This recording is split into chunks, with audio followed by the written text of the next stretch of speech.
guys, it's Brittany and welcome back to Brittyween 2021. So today is another narration, spooky story, Halloween story. So I'll definitely do more videos like this if you guys like it. So there may be visuals. I'm not sure how I am editing this, but this is just Halloween stories to get you more into the Halloween spirit, even though Halloween is fast approaching. It's literally here. So I hope that you guys enjoy this story, this video. I'm not sure if this is one story or multiple, but either way, I don't know. I don't know how I'm editing this. I'm not really sure, but I hope that you enjoy this. On Halloween night in 2002, 4 young girls were walking down a lonely street when they passed by an old church. Standing outside was a man dressed in a clown costume. He asked the girls if they had seen his puppy. When they said that they hadn't seen it, the man asked them to help him find the lost dog. The girls agreed to help in the search, and the man in the clown costume led them into the old church. As soon as they went through the door, the man locked it behind him, trapping them in the old building. The girls realized that they had been tricked, but it was too late. They tried to flee, but he was too fast for them. The man tied the girls up and kept them in the old church for hours. He did unspeakable things to them, and their screams were echoed off the marbled walls. After he had his fun, the poor unfortunate girls thought he would let them go, but they were wrong.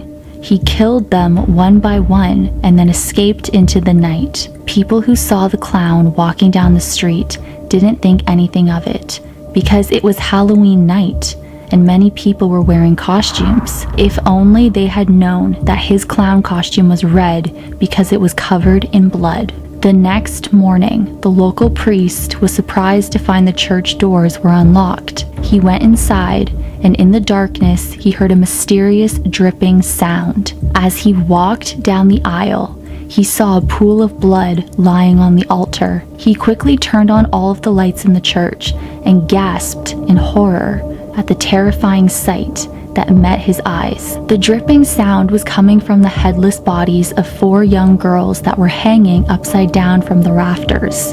Their blood was dripping down from the bloody stumps of their necks and forming a pool on the altar. But worse was yet to come. The girls' bodies were buried in the small cemetery behind the church. Just a few weeks later, their parents received 4 mysterious packages in the mail. The boxes contained the severed heads of their dead daughters. Some people say that if you visit that old church on Halloween night, you will see the ghosts of the 4 young girls standing on the altar. According to the legend, you can still hear the screams echoing in the darkness. To this day, the man who murdered the girls has never been found. So if a man ever comes up to you and asks you to help him find his lost puppy, remember this story. 4 girls were walking home from a Halloween party in 2002. They were walking by an old abandoned factory that stood next to a field. The factory was said to be haunted, and many people in the area refused to set inside the factory grounds. When they got to the middle of the field, one of the girls said it would be fun to explore the old factory. The other girls were scared at first, but eventually, one of them agreed to do it just for fun so they could tell their friends at school about it. 2 of the girls climbed over the fence, and the 2 other girls waited outside for them. After about 20 minutes had passed, the 2 remaining girls started getting worried. Suddenly, they heard blood-curdling screams coming from inside the old factory. Terrified, the 2 girls ran all the way home. The 2 girls who went into the factory were never seen again. Today, the factory still stands. They say that if you dare to enter the grounds on Halloween night, then you too will vanish and never to be seen again. Last Halloween, I was waiting at my front door, giving out Halloween candy to trick-or-treaters all evening. Some children came alone. Some were accompanied by parents.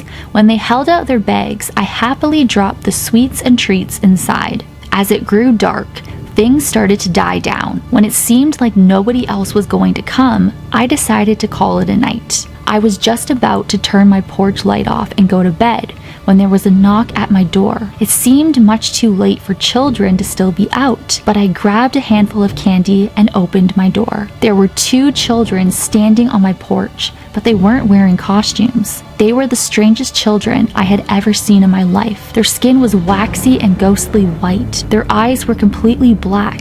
Their teeth were jagged and too big to fit in their mouths. The entire look was more disturbing than anything I had seen before, but their clothes were just plain, ordinary shirts and pants. Confused, I asked them, "What are you supposed to be? Some kind of monsters?" "No," said the children as their mouths widened into broad, leering grins. "Tonight, we're dressed as humans." I slammed the door and locked it tight. Through the peephole, I could see the 2 strange trick-or-treaters standing outside the door, motionless. Then, they began pounding on the door and telling me to let them in.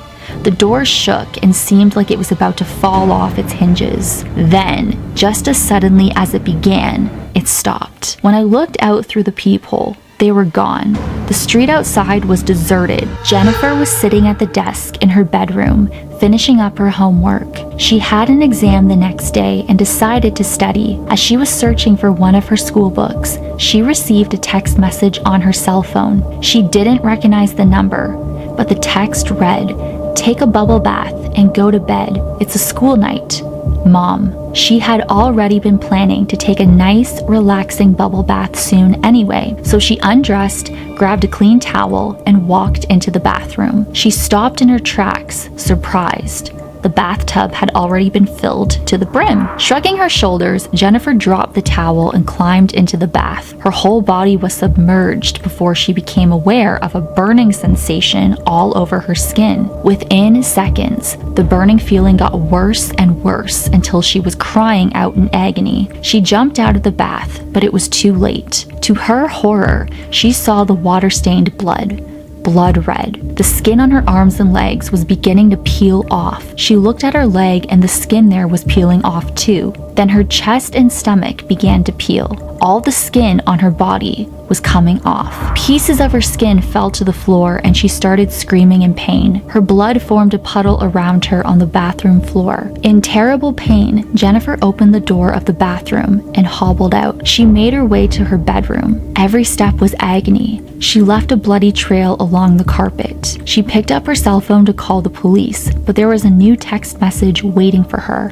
It read, "Next time, bathe in water." Jennifer heard laughing behind her and turned around to find a tall man dressed in black standing in the doorway. He was holding a jagged knife in one hand and an empty container of sulfuric acid in the other.